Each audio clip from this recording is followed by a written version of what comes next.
What is going on, everybody? I am back with my first Mariners post-game recap of the 2023 season. If you are new here, check out my channel from last year. I try to do post-game recaps on as many games as I can. My goal is to have a post-game recap up for all 162. I will have some live streams for some games as well.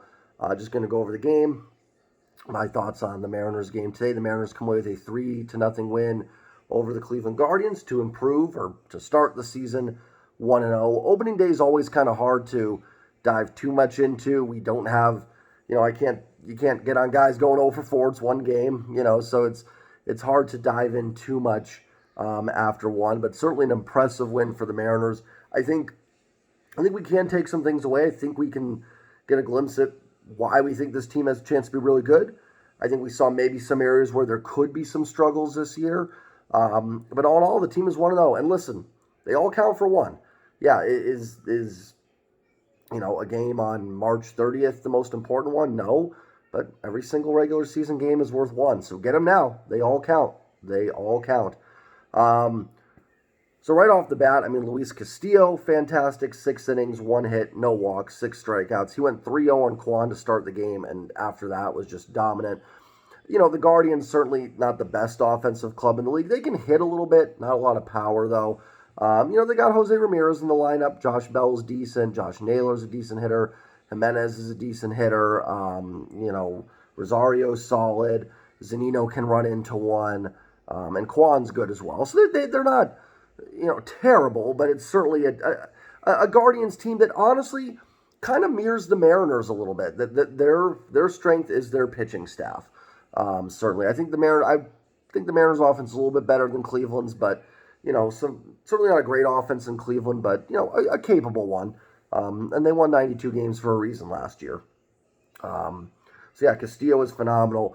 The pitching staff was great for the Mariners. Matt Brash was fantastic. The swing and miss he had on Jose Ramirez to strike him out was ridiculous.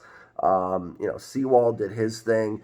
Munoz ran into a little bit of trouble in the 9th, but, was able to get out of it, and no harm, no foul. If you look at my roster, the initial 26-man roster video, pitching is going to be a strength of this team. This is a deep rotation. It is a deep bullpen. There's young arms up and down in the rotation. You've got Castillo. You've got now Robbie Ray going tomorrow, taking the pressure off him having to be the ace. You've got Kirby, Logan Gilbert, and Marco as well. And in this bullpen, you saw what Brash and Munoz can do. You got a good veteran there in Sewald. And you still have, Diego Castillo's out there. Penn Murphy and Matt Festa have good arms too. So this is a team that will be carried by its pitching staff. And they were fantastic tonight. Cleveland had 4 hits total. They didn't walk. The Mariners pitchers did not walk a hitter. And 2 of those hits were in the 9th inning with 2 outs. So up until then, it was 2 hits. One of them was a pretty solid line drive by Bell in the 7th, and the other one was the one that went off Castillo's hair, which thank goodness it didn't catch his head. I think his dreads or his big hair saved him. It was off the bat of Brennan, which ended up being an infield hit. So other than that, Cleveland couldn't manifest anything. Listen. But first of all, I want to say, I'm not going to lie, I love the pitch clock. I thought I would hate it, but man, to have this game, it's 9:30 my time. This game took 2 hours and 20 minutes. Now, Cleveland versus Seattle, 2 really good pitching staffs. Shane Bieber versus Luis Castillo was probably not going to be a 5-hour game anyways, but it is nice to be done at 9:30 and not some of these games where it's 10:30, 11, and it did feel faster. It did seem to eliminate some of those moments when pitchers step off, rubbing the ball, all that stuff. The game felt more consistent, which was really good. And not a lot of offense. That's another reason it went faster. The Mariners actually thought did pretty well against Shane Bieber. I'm not going to knock them too much for not getting runs. Listen, Castillo and Bieber are both guys at the end of the year that could be in the Cy Young running. It wouldn't shock me at all if either one of them was a Cy Young winner. Bieber went 6 innings, 6 hits, no walks, 3 strikeouts. The Mariners put runners on. They had runners in scoring position the whole way there. I think they had a runner at third 4 times. I think twice they had a runner at third with less than 2 outs. Just couldn't get that in. I wasn't too frustrated about it. with how good Shane Bieber is, and the Guardians bullpen is really good too. So I can't get too up in arms. Good pitchers are going to make pitches. They're going to get you out. It's frustrating when it happens against really bad pitching staffs and you can't get those runs in. When you're going against a really good pitcher like Shane Bieber, I can't be too frustrated with the Mariners stranding runners. I thought they actually had some really good at-bats, and they put themselves in scenarios where if you keep doing that, you will get runs in eventually. Looking at the box score, obviously Ty France, the hero, the 3-run home run in the bottom of the 8th off Karinchak. Just got over that right field fence the other way. 3 hits for Ty. One of the kind of, I don't want to say forgotten guys, but, everyone, we talk about Julio, talk about adding Teoscar Hernandez, obviously Big Dumper, talk about him, Gino, Jared Kelenic, what we hope he can be, and Ty's just there. And 3 hits again. He just missed a home run in the 6th or 7th inning. It might have been the 6th, because I think it was off Bieber. Just missed one to center field and showed off those wheels, barely getting into second base. But Ty France definitely the hero today for the Mariners. Suarez had a double that I thought off the bat might get out. Cal Raleigh out of the hit. I thought Jared Kelenic actually played really well today. Had a hit. He had a Bieber struck him out, I want to say in the 2nd with a runner at 3rd. It was a perfect pitch, just bottom of the zone, inside corner. Nothing Kelenic could have done. Literally, that's just a pitch that you tip your cap. If you swing, you're going to swing and miss. You take it, and you hope the ump calls it a ball. That's the only chance. So I'm not going to get on Kelenic for that. And I actually thought he had a pretty good at-bat in the 8th. Was it the 8th or the 7th? I don't remember his last at-bat. I think it was the 7th. Pretty deep drive to center field. T-Mobile Park in the springtime, the ball just doesn't carry there. In the summer, that, I know it probably didn't look like it could get out, but in the summer, that might be a home run for Kelenic. So I thought he was good today. J.P. Crawford had a hit and a walk. He had the one at-bat where a ball was called on the pitcher. Karinchak had a ball called on him for running out the pitch clock. I'll tell you, that guy, Karinchak, gives me, he makes my ADHD run. Just the way he's bouncing the ball up and down. He was the guy last year with the long hair that was always touching it and doing everything. So he's a character. I love it. I love when pitchers are characters. We need more of that in baseball. So he always makes me laugh when he's pitching.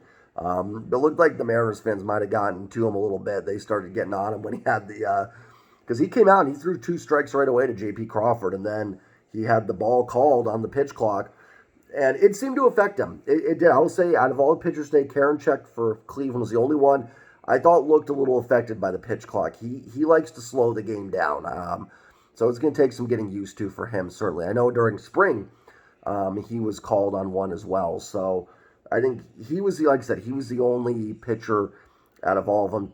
Every pitcher that pitched today that I thought looked a little uncomfortable with the pitch clock, and he's the one that ends up giving up the 3-run home run to Ty France. Jared Kelenic had a stolen base, which is great. He stole it easily. But yeah, JP was 1 for 2, had that walk, had a solid base hit. Julio was 0 for 4. I thought he did hit the ball hard twice. I think it was his second at-bat. His first at-bat he struck out. His second at-bat, I think in the summer, that's gone. And then his other one, and his third at-bat, I think would have been a double. I think as the air warms up a little bit, those will both get down for hits. So Julio hit the ball hard. Honestly, even if he struck out 4 times, it's hard to break down opening day because I'm not going to sit and go, boy, I'm worried about this guy. I'm worried about that guy. It's one game. I can't look too much into anything, but I do think you saw a glimpse of what this team can be. A guy, Luis Castillo, that I think can win a Cy Young. I think the Mariners have I think the Mariners have 3 pitchers on the staff that can be in the Cy Young conversation. I think Luis Castillo, Robbie Ray, and George Kirby can be in the conversation. Now, I'm not, obviously only 3 people can't win it, but I'm not necessarily predicting they do, but I think all 3 can be in that conversation for it. So this is a deep rotation. It is a deep bullpen. I mean, how good did Matt Brash look today? I mean, that guy, I had a buddy text me right away and said, this kid's going to the All-Star game this year. Now, I don't know about that. He might not get the saves and those numbers to get in. But he looked like a guy that could be one of the best relievers in baseball the way he threw tonight. So all in all, solid win. Great way to kick off the season for the Mariners. The All-Star game in T-Mobile this year is going to be a lot of fun. So the pregame ceremonies were really cool to see. So, not much else to add. Ty France, obviously, great to see that. Luis Castillo, fantastic. I thought maybe Castillo could have gone out for the seventh. He only threw, let's see, how many pitches to Castillo? Where's Castillo? 76 pitches. So I definitely thought he could have gone out for the seventh. But it's opening day. You don't want to send him back out there. He runs into, a little bit longer inning, and all of a sudden he's at 94, 95. And Scott Service did say Castillo would not be going 100 pitches today.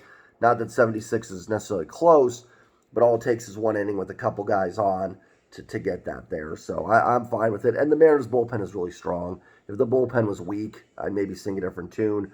But yeah, Castillo, obviously fantastic way to start it. And pitchers seem to kind of, they feed off each other. So hopefully Robbie Ray can keep it going tomorrow night for the Mariners. I'll be back tomorrow night with a post-game recap for tomorrow night's game. It's Robbie Ray versus, I forgot who's going for Cleveland. It's supposed to be Tristan McKenzie, but he was dealing with some injuries in spring training. So let's see who it is tomorrow night. It is Hunter Gaddis is going for Cleveland tomorrow night against Robbie Ray. So, it should be a good series. Should be a lot of quick games because these teams are both really good pitching staffs, really good bullpens. I don't expect to see any 13-8 games in this series. So, yeah, I think we'll have some quick ball games. But, last takeaway, great win for the Mariners, great way to start it. They all count for one, so enjoy it. I like the pitch clock. I was a skeptic, but I actually think it really does help with the rhythm. Let me know what you guys think in the comments down below. Expectations for the Mariners, what you thought of the game. And I will see you guys tomorrow night. Peace.